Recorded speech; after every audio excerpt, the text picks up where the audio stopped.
Hello friends, your academic services private limited में आपका स्वागत है। Okay, next. This is a great question. Can only artists be graphic designers? Or do you have to be a great artist before you can be a great graphic designer? Well, I'll bet that you have some kind of artistic background or some kind of a visual or creative element to your character makeup which draws you naturally to the field of graphic design. However, there's a huge misconception. The term artist or the role of an artist and the role of a designer, they're oftentimes used synonymously. I'll see this a lot of times when I'm talking with executives or the client or the boss, whoever's in charge. Oftentimes you'll hear them say something like, just send it down to creative, send the project down to creative. What do they mean by that? Well, when they're using the term creative, they're referring to the graphic designers or the graphic design department. So instantly, that presupposes that the graphic designers are all creative. We're going to send it to the artsy people, and they're going to figure it all out. However, these two words really don't mean the same thing. Let's take a closer look at this. First of all, let's discuss exactly what an artist is.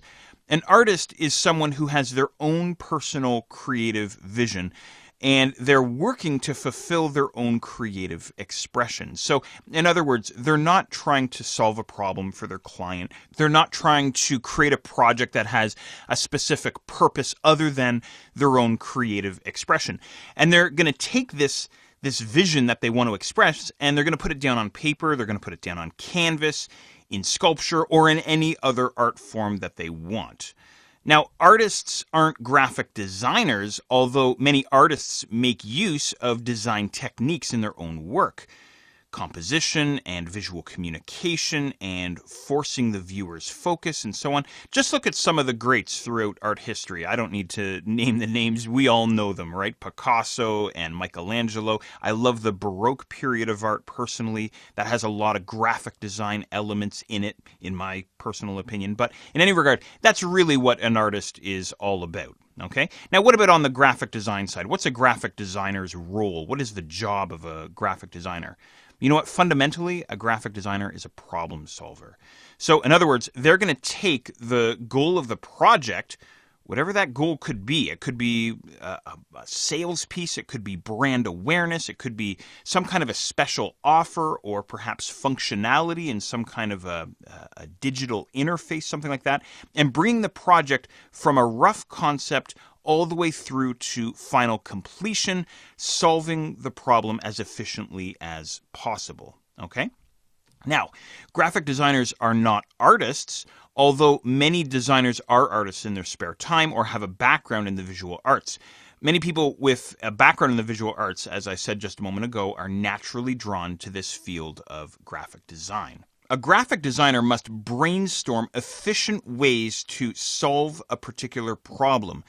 The problem of the project at hand. Again, whatever the purpose of that project is, whatever the message of that project is, they've got to creatively and efficiently solve the problem and then create and present a variety of solutions, oftentimes to their client, and then they have to have the technical skill to actually build those solutions.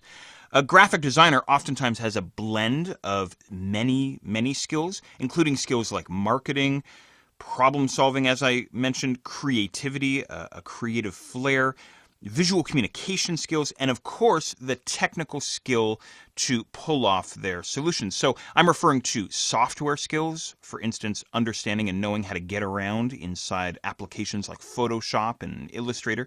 Coding skills, they know how to code HTML and CSS, for instance, and web design skills, knowing how to work with web servers, setting up web servers, installing WordPress and running WordPress, things like this. So a graphic designer, as I say, has a blend of a variety of skills, and oftentimes when they're working on a project, they're wearing more than one hat at a time. Okay?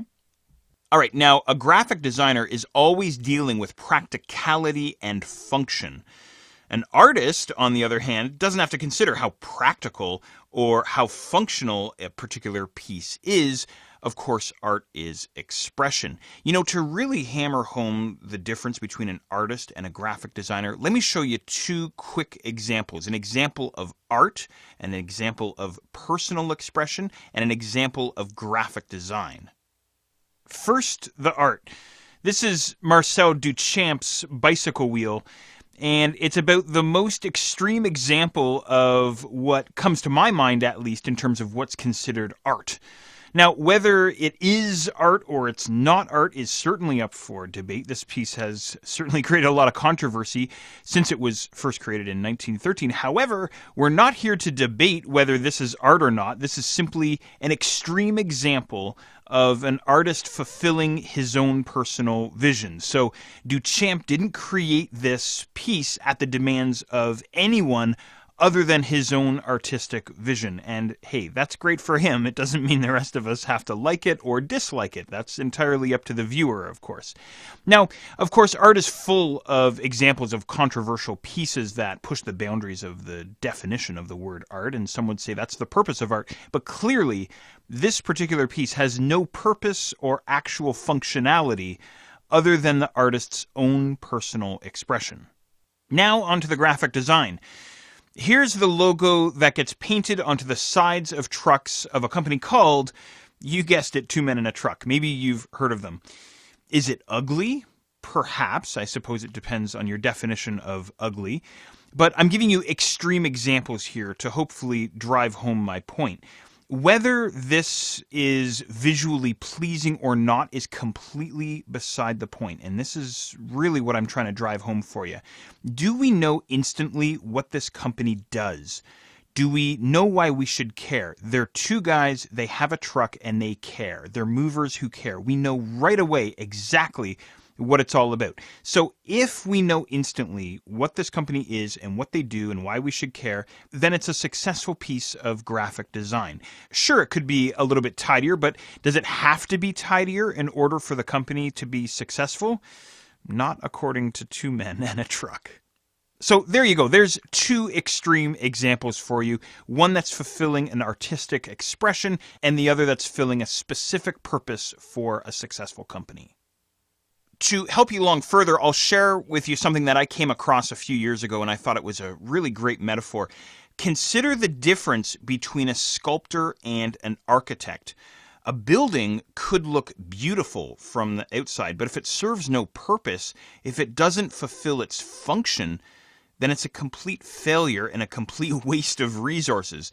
The same holds true for a website or a flyer or a brochure or an ad or some kind of a piece of marketing, okay? A sculptor, on the other hand, again, is all about personal creative expression. Their particular creation, their particular project doesn't have to serve any other purpose other than looking beautiful and fulfilling the artist's own personal expression. Okay? Now, here's something else to help you along the way. The misconception is that great design, fantastic design is flashy, it's eye-catching. Here's the metaphor that I want to use for you on this particular issue. I want you to think about some of your favorite movies that really had a deep emotional impact on you. Now, consider the latest summer blockbuster loaded with stunning special effects and thrilling action, and compare those to the movies that really touched you or really made an impact on you personally.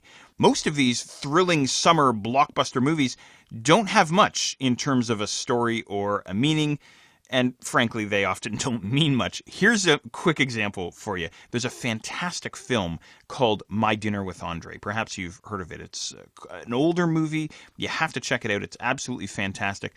The aggregator website Rotten Tomatoes gives it a 90% approval rating. My Dinner with Andre. The premise of the movie is two people having a conversation in a restaurant. That's it. That's all there is to it. No flashy CGI, no special effects, no giant monsters rising out of the sea or anything like that. Now, compare that to the summer blockbuster that was Transformers Revenge of the Fallen. I didn't even bother seeing it, but the trailer looked amazing. The trailer looked awesome, thrilling special effects, huge explosions. It was insanity. Rotten Tomatoes rating, 19%. So the real point that I'm trying to drive home here is that the designs that you're going to be building are not going to be based on special effects. They're going to be based on serving a purpose and solving a problem. That's really what it boils down to. Okay. Now, many clients who hire graphic designers want something flashy that will attract a lot of attention.